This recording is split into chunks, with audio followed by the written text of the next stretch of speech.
सपा के कद्दावर नेता स्वामी प्रसाद मौर्य द्वारा दिए जा रहे विवादित बयानों को लेकर अब संत समाज में काफी आक्रोश देखने को मिल रहा।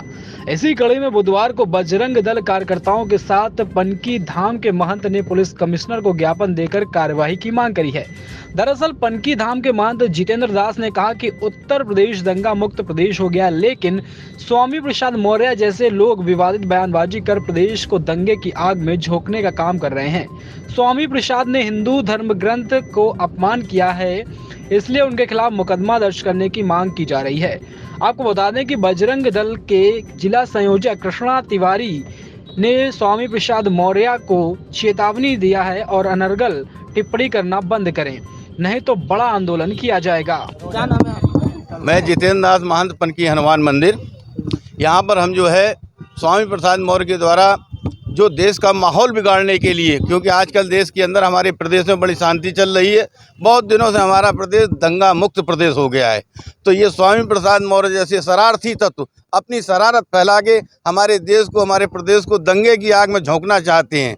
इसके लिए हम इनके खिलाफ FIR कराने आए हैं। ये जो हमारे हिंदुओं के सर्वमान्य ग्रंथ रामचरितमानस का अपमान किया गया है, इसकी प्रतियां फाड़ी गई हैं। इन फाड़ने वालों को हम सख्त से सख्त सज़ा दिलाने के लिए यहाँ आए हैं कि हमारा मुकदमा लिखा जाए और इनके ऊपर सख्त से सख्त कार्रवाई हो और ऐसे लोगों को दंडित किया जाए। अन्यथा क्या होगा कि अभी तक आज जो हम लोग दंगे की स्थिति भूल गए हैं, हमारे उत्तर प्रदेश और भारतवर्ष के दंगा बाहर चला गया है, तो पुनः दंगा करा के अपनी वोट की राजनीति करने वालों को तत्काल जेलों में डाला जाए, यह हमारी मांग। स्वामी प्रसाद मौर्य का कानपुर आगमन हुआ था और उन्होंने बयान दिया है कि रामचरितमानस का मैं विरोध नहीं करता हूँ, उसके अंदर कुछ पंक्तियाँ जो हैं जिसमें मारने काटने की बात की, मैं फिर उसका विरोध करता हूँ। देखिए, स्वामी प्रसाद जी मौर्य अगर कानपुर आएंगे तो हम उनको विरोध करेंगे जब तक वो इसके लिए माफ़ी नहीं मांगेंगे।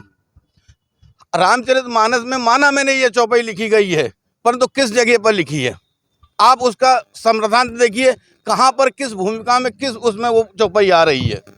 जबकि समुद्र के ऊपर भगवान श्री राम अति ज़्यादा क्रोधित हो गए और उसको ख़त्म कर रहे थे, तो वो क्षमा याचन के रूप में वो चौपाई बोल रहे हैं। अगर मैं क्षमा मांग रहा हूँ किसी से और किसी दूसरे का भी नाम ले दूँ, तो इससे वो नहीं होता है कि मैंने उसका अपमान किया है, उसके बारे में बोला है। तुलसीदास जी ने उसको बिल्कुल सही लिखा है। अगर श्री राम जी के वाक्य आप देखें कि भगवान श्री राम ने जो चौपाई बोली है अपने मुखार बिंद से, तुलसीदास जी ने उनको लिखा है कि हरिजन जान प्रीति अति गाढ़ी। वहाँ पर कहीं पर यह नहीं लिखा किसी समाज के लिए, भगवान ने नहीं कहा कि उसके प्रति मेरी सबसे ज़्यादा प्रीत है और गाढ़ी है। एकमात्र हरिजन शब्द पर ही उन्होंने ये कहा है, हरिजन जान प्रीति अति गाढ़ी। हरि के जन, आप हरिजन के संदर्भ विच्छेद भी करें, जो हरि के जन हैं, हरि के लोग हैं, वो हरिजन हैं। आप हरिजन को कैसे आप गलत कर रहे हैं? किस बुनियाद पर आपने कह दिया कि साहब इन्होंने दंडित कार्य में हमें अपमानित करा जा रहा है? ये तो सिर्फ हमारे हिंदू धर्म को तोड़ने की राजनीति है कि जिसमें आप देख रहे हैं आज हिंदू एकत्र हो रहा है, तो इसमें आप उसमें जाति में, पंथ में आप उसमें लड़ा दिया जाए और देश में दंगा हो जाए। जय। क्या नाम है आपका? कृष्णा तिवारी नाम है। कृष्णा तिवारी नाम है, बजरंग दल का जिला संयोजक हूँ कानपुर का। किस लिए आज यहाँ कमिश्नर ऑफिस आए, क्या मांग?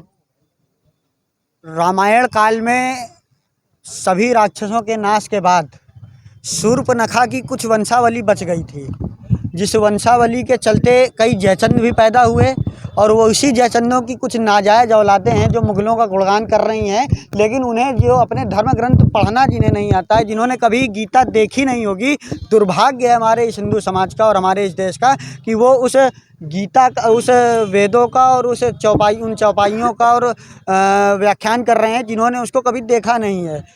मैं स्वामी प्रसाद मौर्य को चेतावनी देना चाहता हूँ, चेतावनी दे रहा हूँ हिंदू समाज की ओर से कि आप मर्यादा पुरुषोत्तम भगवान श्री राम पर अनलगढ़ टिप्पणी करना बंद करें, क्योंकि श्री राम भगवान ने जिस तरीके से इन राक्षसों से तृप्त होकर यह प्रतिज्ञा की थी कि निस्सरहीन करूं मैं भुज उठाऊं यह प्रण करूं, उसी तरीके से अगर हिंदू समाज ने यह प्रण कर लिया कि हम किसी भी प्रकार की किसी भी कोई भी निस्सर प्रजाति को जीवित नहीं रहने देंगे या धरती पर नहीं रहने देंगे, तो इन सबको इतनी पीड़ा से गुजरना पड़ेगा जिसकी इन्होंने कभी कल्पना नहीं की हुई है। हिंदू समाज इतना सहिष्णु है, उसे सहिष्णु रहने दीजिए, उसे असहिष्णुता की ओर मत खींचिए। पूर्व डीजीपी सुलखान सिंह ने भी समर्थन किया, अपनी फेसबुक पे खुल के समर्थन किया, कुछ नेताओं ने समर्थन किया, अखिलेश ने समर्थन किया, इस पे क्या कहें? अखिलेश यादव के बारे में हमको क्या कहें, उनके पिताजी ने राम भक्तों पर गोलियां चलवाई थी, उनको भी टीपू सुल्तान कहा जाता है। तो जो टीपू सुल्तान है उनकी मानसिकता क्या होगी, वो तो चाहते ही हैं कि हिंदू समाज जितना आपस में टूटे, जितना बटे, उतना ही उनको लाभ होगा। तो हिंदू समाज अब टूटने वाला नहीं है, बिखरने वाला नहीं है, बटने वाला नहीं है, बल्कि हिंदू समाज कुछ जयचंदों के और कुछ चंद लोगों के कुछ टिप्पणी कर देने से हिंदू समाज आपस में बटने वाला नहीं, बल्कि हिंदू समाज एक आखिरी सवाल ये, पूर्व सरकार में स्वामी प्रसाद मौर्य मंत्री रहे हैं भाजपा की सरकार में, अब सपा में आ गए हैं, तो कहीं ना कहीं रामचरितमानस को लेकर के राजनीति का रूप दिया जा रहा है, राजनीतिक लाभ के लिए ऐसे बयानबाजी करी जा रही है। देखिए, आदमी कितना भी रावण के खानदान का क्यों ना हो, अगर वो भारतीय जनता पार्टी और संघ की विचारधारा से जुड़कर काम करेगा तो उसको भारत माता की जय और जय श्री राम के उद्घोष के साथ में और उसी मानसिकता के साथ काम करना पड़ेगा। और जैसे ही वो इस मानसिकता से भटकेगा तो उसको तुरंत इस संघ और भारतीय जनता पार्टी या जो भी हमारी विचारधारा के दल हैं उनसे उसको अलग होना ही पड़ेगा। और इनकी विचारधारा हमसे मेल नहीं खा रही थी, इसीलिए इनको छोड़कर जाना पड़ा, क्योंकि राम